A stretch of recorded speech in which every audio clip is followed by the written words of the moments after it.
Hi, my name is Aaron, and I'm here to tell you about my volunteer story and how I became involved with the Ojibwe Forest Rally. I got involved in Rally back in 2014. I had been approached by a few friends to come and volunteer for Headwaters was my first event. Surprisingly, they're like, hey, it's a small event. It's only one day. You're not going to get overwhelmed. It's kind of a good starter for you to try to get introduced to Rally and try your hand at things, give it a go. And so I said, hey, let's do it. So we went ahead and went there, and right off the bat I thought I was going to do something easy. I didn't really know what to expect, and they're like, hey, you're going to be start and stop control. I was like, oh, this will be fun. Come to find out that start and stop control really isn't my expertise. I'm not saying I won't do it again, but it's quite the excitement. A lot goes into it,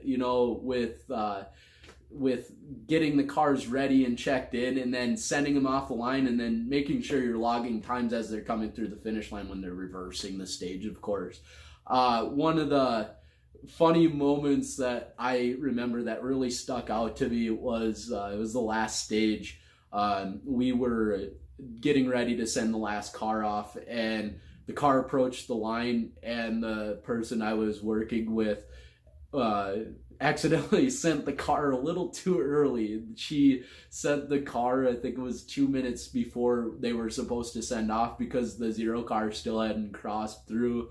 Mark Larson, who was running Headwaters that year, he wasn't very happy itself with what happened. But after the fact, we kind of just joked about it and said, hey, at least it wasn't a national event, and it was only a regional. It delayed the final stage by like 20 minutes, so it wasn't really a big deal. But that kind of really kicked things off for me. After that, I ended up going to Ojibwe for my first time that year, kind of not knowing what to expect. At that point, I didn't do start and stop control. I kind of went ahead and did course marshaling for that event. And, after that, the next year I took a break because I went back to school, but I wanted to get back into Rally. I mean, I was driving a Subaru at the time. I was a huge car enthusiast in the car community up in Fargo when I was still living there, and I wanted to be involved more. So I went ahead the year of 2016, and at Headwaters there, I did a little bit of a different approach. I went ahead and started sharing posts a lot more, kind of saying, hey, come check this event out. I volunteered before. It's kind of a fun thing to do, and I kind of got a lot of people on board, and it took notice because one of the committee members at the time, John,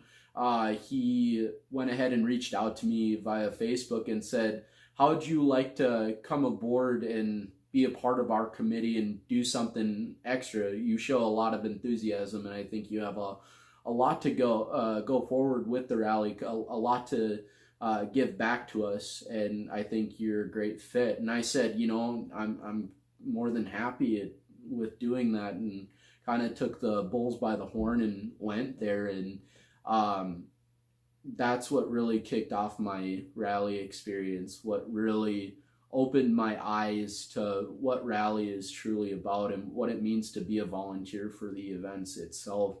I ended up doing what is called sponsorship logistics that year at Ojibwe, and basically what I did was made sure that all the sponsorship signs, all of everything was in proper places, the Red Bull jump, making sure everything was set up accordingly. So when the cars flew by, I made sure that we were activating those sponsors. And I think the best part about that job was being able to not only experience the cars at full speed, but really kind of looking at the behind the scenes work that really goes into putting on the rally. I didn't realize how much it took, being up at the crack of dawn, 6 a.m., making sure all of your signs are in the back of your truck and you got enough stakes to stake them down. Zip ties go a long way. If you know, by experience with volunteering, zip ties come in handy. Even rally drivers know that zip ties come in handy too. So it really opened my eyes, and I am eternally grateful for the opportunity that was given to me. And I can't thank John enough for reaching out to me and letting me become a part of this community, this family, ultimately. One thing that makes volunteering so special, I mean, you get to see cars going super, super fast, and you get to see these talented drivers from Travis Pastrana to David Higgins, Jeff Seahorn, Barry McKenna. I mean, that's cool, but I think the biggest thing is the fact that everybody a part of the rally family is a family. I mean, the community is itself as a family. Whether you want to believe it or not, you have to be there to experience it. It truly is a wonderful experience. I haven't felt more welcomed by a community than my own family itself. Granted, there's a lot of bickering that goes on, and a lot of jabs are thrown at each other, but it's all in good fun. It is truly a second family. I think that's what the most special part about volunteering is, being able to come together as a group, not because of common interest, but because we enjoy each other's company, and you get to do it with all these other elements that play into it that really make it special. They make it super special. And I recently, last year, did another year of sponsorship logistics for 2018's Ojibwe Forest Rally. After we had gotten done, I kind of reflected, and I was looking for a little bit of a challenge, something that was going to really open my horizons again, something that was going to give me more, not looking for like more as in wanting to progress, but more as like giving back to this community. And that's when we got together with our committee meeting, and I accepted the position of becoming the marketing coordinator now.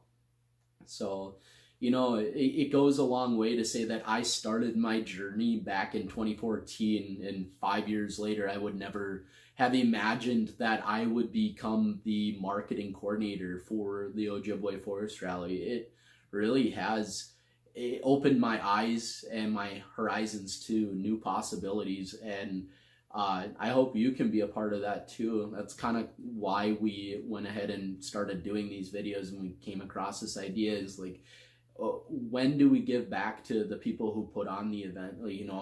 Put up a video and say, hey, this is so-and-so, this is their rally story, go ahead and tell it. I figured I started off with mine just to kind of give it a test run. And I couldn't be more thankful with the idea, and I can't wait to share more videos of people's volunteer stories, because many people have them, and they're all different, and we can't wait to kind of share that with you going forward. And I hope you enjoyed this video. I enjoyed making it, and I hope you come in and see our event coming up here in 2019.